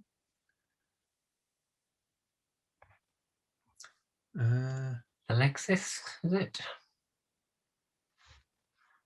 Yeah, Alexis, would you like to unmute yourself? Yeah, I was just struck by sort of how many species are sort of, new to Britain within the last 15 years or the last 3 years or, the last 50 years or whatever. And I was thinking, presumably there's been an uptick in the rate that we're accumulating new species, otherwise there'd be millions of them. But do we know if is that down to just increased connectivity, or is it climate change, or have we any idea why we're getting so many new ones? Yeah, there's a whole bunch of things, really. Yeah, I mean, I think, what did I say last week? 22% increase in our fauna in 10 years, which is quite startling. Some of it, it's possible to start by saying, okay, the literature's better, so we recognise more things. Bits of research have been done, so we know that there are 2 Dicranopalpus we didn't before, but there are some things which have just never been seen before, not been recorded before. I think also the fact that the communication, something like Facebook and iNaturalist. I mean, I found out about Hystricostoma through Facebook. I found out about Labuna limbatum through iNaturalist, and that communication means that someone who sits quietly minding their own business in Sheffield, finding something in their back garden, as I was, if you like, I can tell the world, and somebody goes, "Oh, no, that's new." So that's part of it. I think another part of it is, you know, speaking to people who study bugs, and hemipterans, importing full-sized Italian trees, landscaping new gentrified areas of London, brings in full-sized, mature invertebrates with them, and their eggs and their entire life history. So I don't know quite how many of the things that we're finding come in that way, but it certainly is the case that, you know, hemipteran recorders, you know, will go and look and sweep these trees, you know, because a bit of Italy's arrived in quite good numbers in some of these places, you know, all over the country. So anything could occur. I want to say variety, and certainly with Larvatus, it was very strange because it was found on Sicily and Sardinia, 2 islands, and then it was found in Guernsey, then it was found on the Isle of Scilly, then it was found on the Isle of Wight. So it can only live on islands. That was very strange. But again, those 3 islands in Britain, the British Isles, are, you know, they have pretty mild climates, all of those. So climate change means that these things that arrive in a tree from wherever have got perhaps a better chance of surviving. So a southern European species is much more likely to exert itself on a population of other things around. Opilio canistrinii, you know, definitely is an Italian species. It's worked its way northwards. People have watched it working its way northwards as it eats everything that everything else was trying to eat, as it competes, as it outcompetes or even eats Opilio peritinus. So there's a whole lot of stuff going on. Things are being transported around. Things are being imported into the country. We're finding out about it more, and when we see them, we know what they are. I think that's probably the majority of the reasons for it. Anybody else got any prime ideas? Happy to hear them. Thank you. Okay, thank you, Paul. Thanks, Alexis, for the question. Has anybody else got any questions? Because there is no more questions in the chat that I can see. They've dried up. 3 weeks. Duncan? Oh, Duncan's go on. Hi, Duncan. Hi, Paul. Yeah, thanks for the talks. That was great session. I was wondering that in the summertime, when you are out collecting, is there any confusion when you've got a late stage immature and an adult, or is it pretty clear cut? No, it's not clear cut. So no, it's not straightforward to know whether the thing is, it's better if you've got an adult. It's as with all these things, you know, all the keys and all the pictures are generally of adults with a nice typical characteristics, and quite a lot of the characters are there. So an immature Megabunus will still have the crown on its head. An immature Rhylina triangularis, they're fantastic because they start out with their characters and grow into them. So they have an enormous ocularium and great big apophyses on the palps, and the body's quite little. And then as they grow, they kind of grow into these characters. But that's not always the case with things like Leobunums. They all look pretty much the same when they're young. Not yet done enough collecting to. I know what a Leobunum limbatum looks like when it's young, and I know what a Leobunum species A looks like when it's young, but I've not compared that with black walleye and rotundum. So actually, I think quite a lot of the characters are there, so it's probably not that much of a problem. Okay. But it's like where they were saying about the pincer, where it's related to genitalia, so perhaps the genital periculum of Aggressis, it's there, you know, for a few instars, if we want to call them that, stages, stadia. But in the very young ones, it's not. So yeah, simple answer is yes, quite a lot of them are distinctive enough to probably tell in later forms of immaturity. Okay, yeah. But when they're very, very young, you know, a lot of them look very, very similar. Yeah, when they're tiny, but people tend not to see them when they're very tiny. Okay. But you know, Sabicon last week, so there's been some lovely pictures of Sabicon on the Facebook group, I think, just juveniles, and they've got the boxing gloves and the palps. You know, they're there from virtually from birth.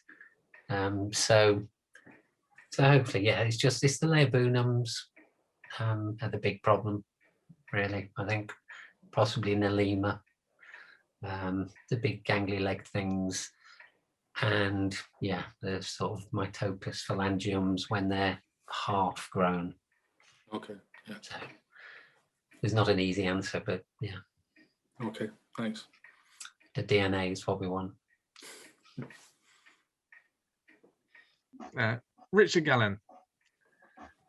In Hayes' Dutch book, Oh yeah, I noticed that Megabunus, it's hardly talked about there. Is that because it's rare in Holland, or? I think it is. I think it's because it's rare. I can't. It's not, for probably fairly obvious reasons. It's not a page I've read because I know what it looks like.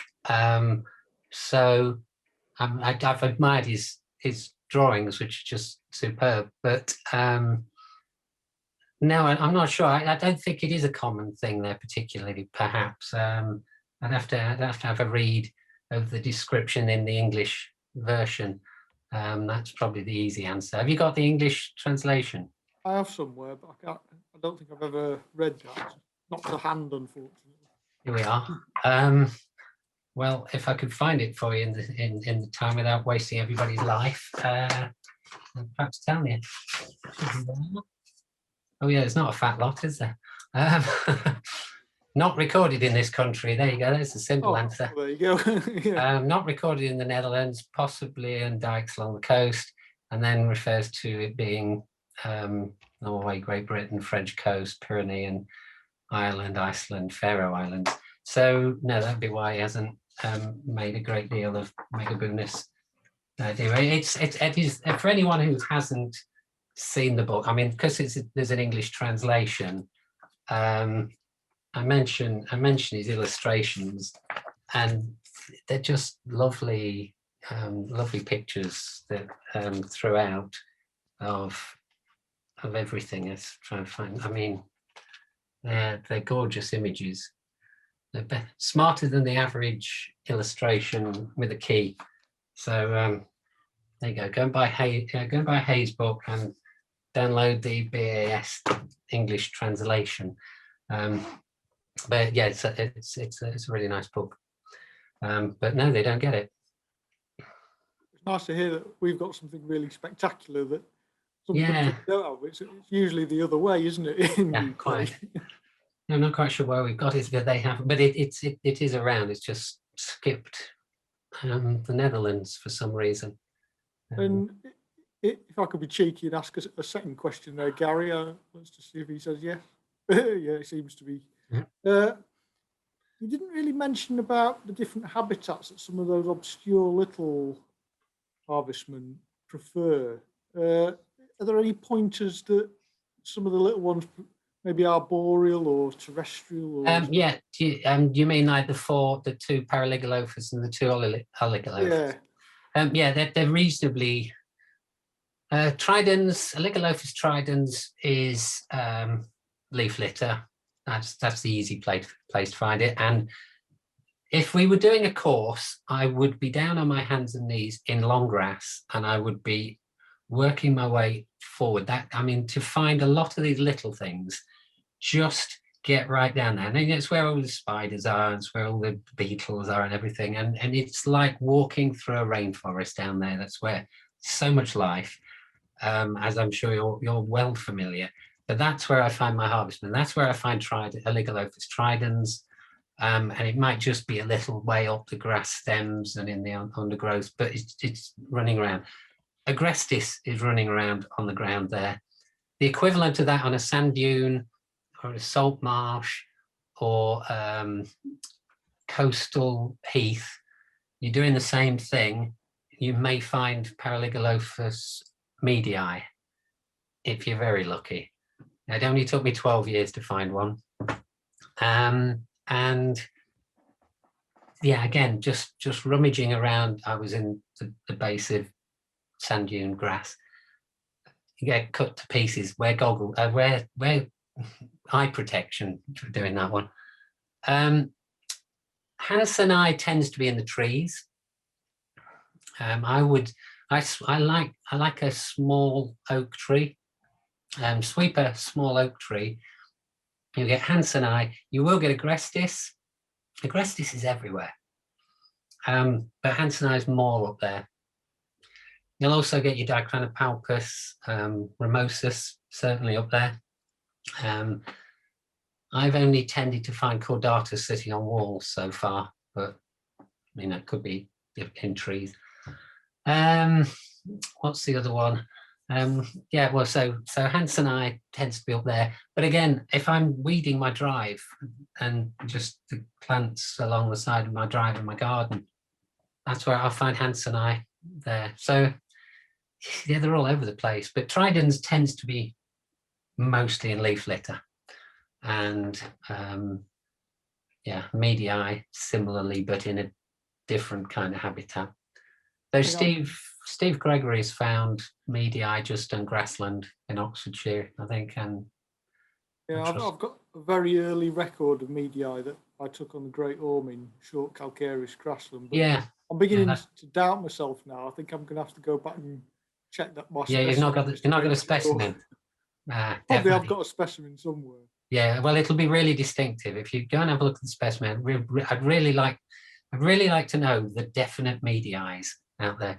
It was for a while. Medii was considered endemic to Britain, and so many records are wrong.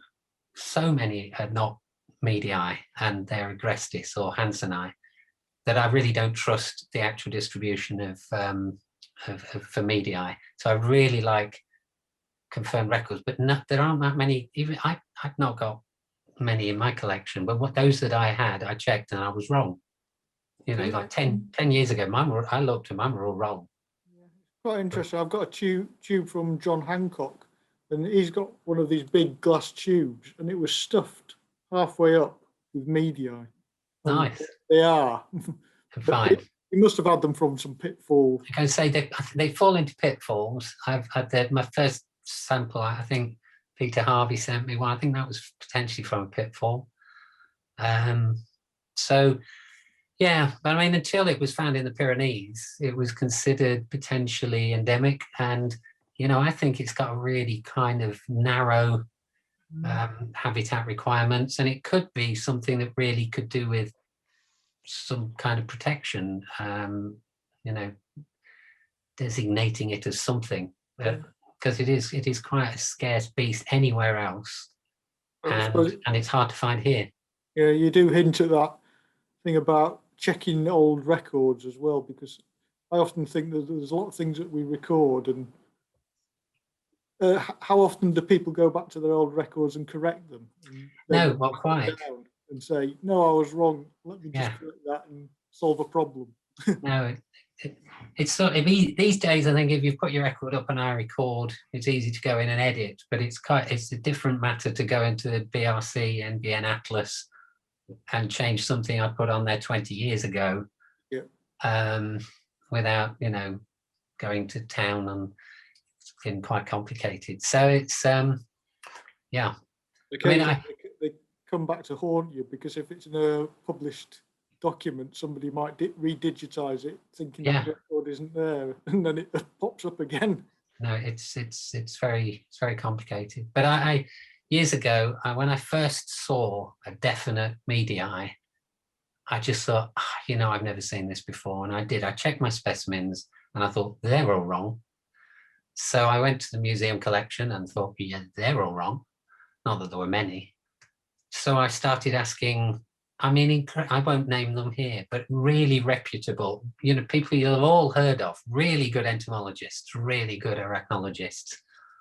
And I put some photographs together and I proper description.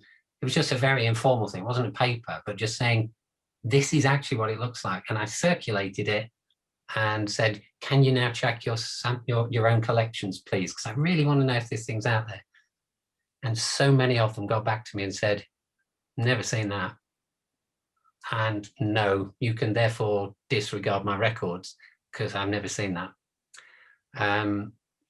You know, they were very honest. Thank you to all those people who may know who they are, but I don't think there are any on this call.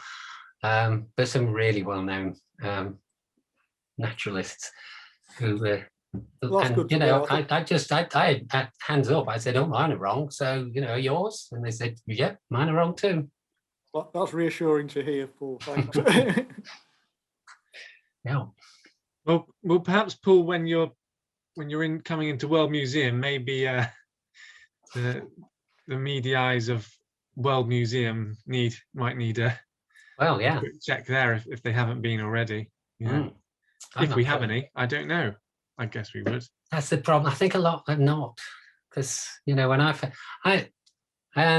Stan Dobson, you know, very well known Spider-Man, I found meaty eye in his back garden, and I was wrong.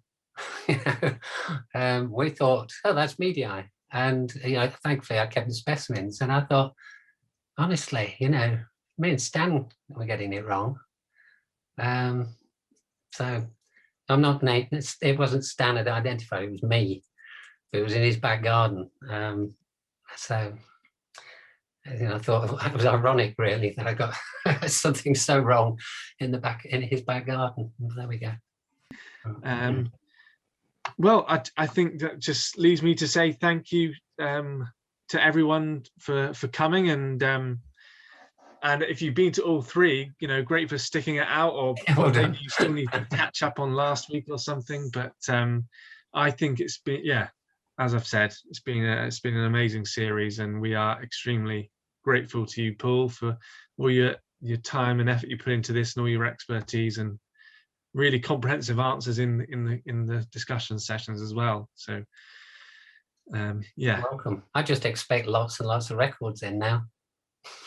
Yeah, I think that's a duty of everyone now to make more an effort and submit some records, and yeah, I hope that happens.